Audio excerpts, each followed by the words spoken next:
Hi friends, welcome here. My name is O-Sheena. I'm going to be sharing my November TBR in this video. Can't believe I'm saying that. November is going to be a busy month just like October was. It's also my birthday month, so yay for 31. Can't believe it. And the year's almost over, so I am making plans for what books I want to read, my end of the year content, and what Bookmas is gonna look like. Okay, so I'm gonna start with my reading challenge. So there's only 2 prompts left. I have been keeping up with it. So the prompt that I'm gonna do is historical. And the book that I'm gonna read for that is A Lady in Attendance by Rachel Fordham.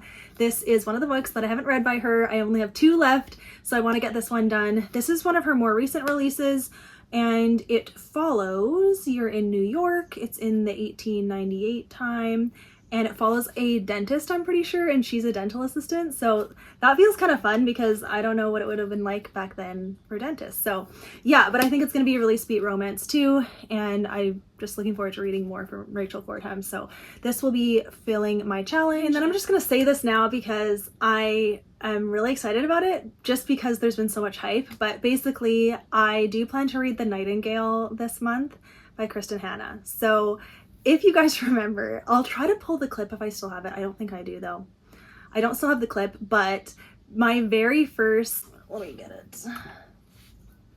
Do you guys remember the couple videos that I did where I had all of your recommendations in this jar and I was pulling some? The first book that I pulled, or technically the second book that I pulled was The Nightingale. And I was like, there's no way I'm reading that, because I was pulling books that I was going to bring to Hawaii with me, and I pulled The Nightingale and I'm like, no, I'm not bringing that to Hawaii. I don't want to read it. Plus there was like hundreds of holds on it, so I did put my name on the list. I technically have the audiobook right now, and so I don't know if they're going to cross over. I was really hoping to have the physical book and the audiobook, so I don't know. We'll see. I might end up listening to it. I might end up reading it, but the physical book isn't ready yet, but I do have the audio. So I don't know how I'm going to read it, but I do plan to make a separate reading vlog just for this book, because it's hyped, because I think it'd be interesting. I want to see how I will feel about it. I don't typically like historical fiction, but if there's at least a little bit of romance in this, and it's set around World War II, so I know that time period. I studied it a lot in university. This is so hyped, and I've seen like so many different kinds of readers enjoy this book, so I feel like I do have a chance of liking it. So I want to record my thoughts and we'll see. But that is also gonna be read this month, hopefully. Okay, and then I want to share these 2 little books. So this is The Christmas Cabin and Snow Globe Secrets by Laura Thomas. So this is the same author as Captured in Frame, which I reviewed a couple months ago. It's a romantic suspense. She contacted me because we live in the same province. So she is Canadian and she lives in British Columbia, which is cool. And she messaged me and was like, hey, can I send you my Christmas books? And I thought, yes, because I actually really like Captured in Frame. I gave it 5 stars, and so these are just little novellas, but I think they're like suspenseful as well, so I'm really thankful for that. And I do plan to read them in November, just because I like to get started with my Christmas reading in November so that I have recommendations for you guys in my videos. And I just think it'd be a nice like kind of palette cleanser between the other books that I'll be reading, because yeah, I'm gonna be reading like quite a variety of books in November, so I think these will be nice just to throw in there every once in a while. So yeah, really looking forward to these. I don't know anything about them really. I know they are set in my province too, so that's exciting. So I'm going to give them a read and I'll let you guys know. But I do recommend her books. Like so far, I mean, I've only read Captured in Frame, but I really liked her writing style. It was high quality. You could tell it was well edited, and I just thought it was really good. The romance was great. The mystery was interesting, and I do recommend it. So I'll link Captured in Frame down below too if you guys want to check it out. And then these ones are on Amazon as well, so highly recommend. Okay, this is an I don't know.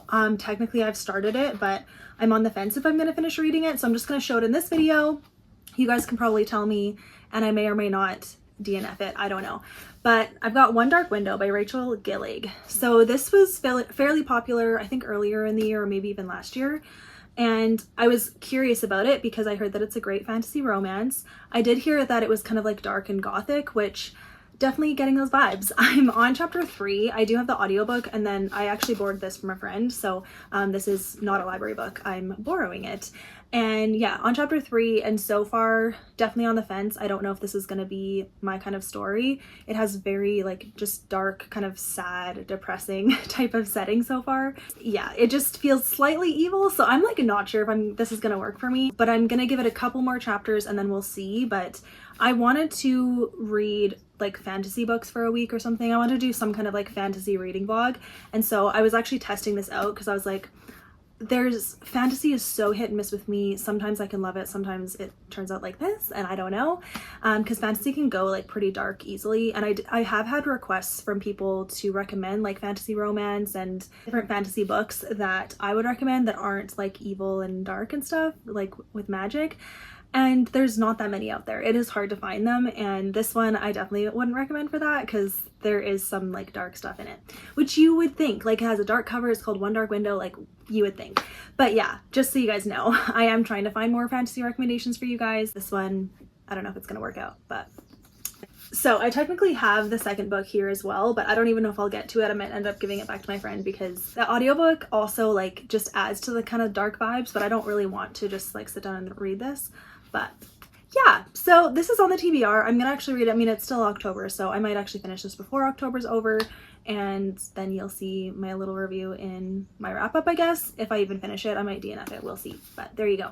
Okay, next, this is another hopeful fantasy read that I do plan to read in a video, so we'll see, but it's These Hollow Vows by Lexi Ryan. This is young adult fantasy, so that, you know, should stay within some safer content, but this is about fairies, and for the most part, I don't usually like fairy books because the fairies just, again, are kind of evil and mean and hate humans and take advantage of them, and I don't like that. But this one, I mean, it's young adult, we'll see. I've heard like things that it's better than, I don't know, like it's not like, you know, Throne of Glass ACOTAR type style. I think it's a little more tame than that. So I'll read the first couple lines here. Bree would do anything before making a deal with the Fae. Death is preferable to their vicious schemes. See, Fae are evil. There you go. But when her sister is taken by the sadistic king of the Unseelie court, there's nothing Bree wouldn't do to get her back, including making a deal with the king himself to steal 3 magical relics from the rival Seelie court. Okay. Gaining unfettered access to the Seelie court is easier said than done. Bree's only choice is to pose as a potential bride for Prince Ronan, the Seelie prince, who's not quite as wicked as she once thought. Okay, so see, that sounds like maybe it could be good.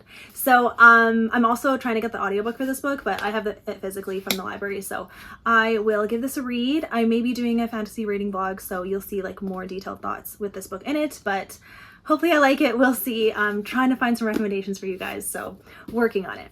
That sounds good. I know, it does sound good. It's a duology too. I like your book recommendation. Thank you. I know. I have it's your job. Hey, don't mess with me. All right. Okay, also in November, a new release that's coming out is called Cornered, and this is a like romantic suspense novella collection. And I did read I don't actually think they're connected now that I think about it, but wherever it is, Targeted, I read this. So the same authors, Lynette, Eason, Lynn Blackburn, Natalie Walters, they're coming out with another release called Cornered, and I love the cover for this one. And I did get an ARC copy of it, an ebook ARC. Hopefully I am getting the physical copy in the mail as well for that. And so I will be reviewing it, and I want to read it because it comes out, I think, on the 29th of November, like the very last Tuesday of November. But yeah, I really enjoyed this book, would recommend it. But yeah, I don't think they're connected actually. So I still am looking forward to it because I just really like Lynn Blackburn's writing, and I will read anything that she writes. And this is my way of reading another thing by this author. And then I really do want to give the other two authors more of a chance. Like, I've liked some of Lynette Eason's in the past, but she's just slightly more like suspense than romance, and I'm more into romance, of course. And then with Natalie Walters, like, I just haven't, I don't know, tried any of her books, and her novella in Targeted like didn't wow me enough for me to want to read a full-length book yet. So whatever, but Cornered, I will be reading that and looking forward to it.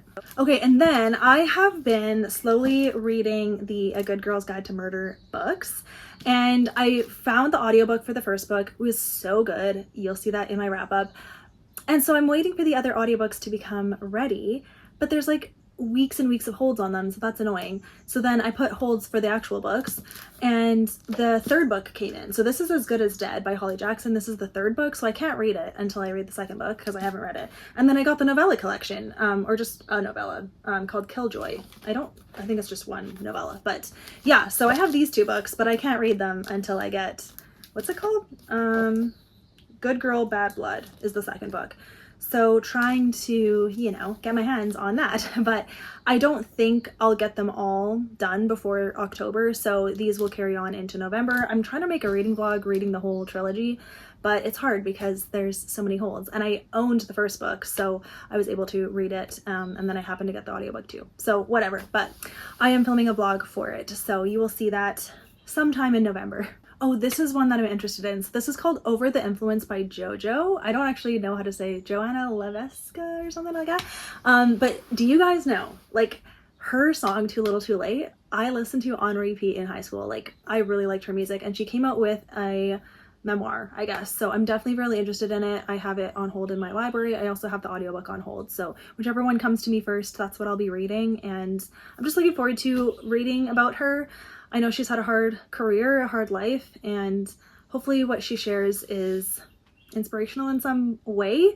I'm always hopeful that, like, I can find the threads of faith that are in these celebrities' books, because I know that, you know, God cares for them and is watching over them, and I really love to see the, like, little pieces of him in their story. So I'm hoping to see that in her book too, but we'll see. So I'll let you guys know I do plan to read it in November, and you'll see that in my wrap up.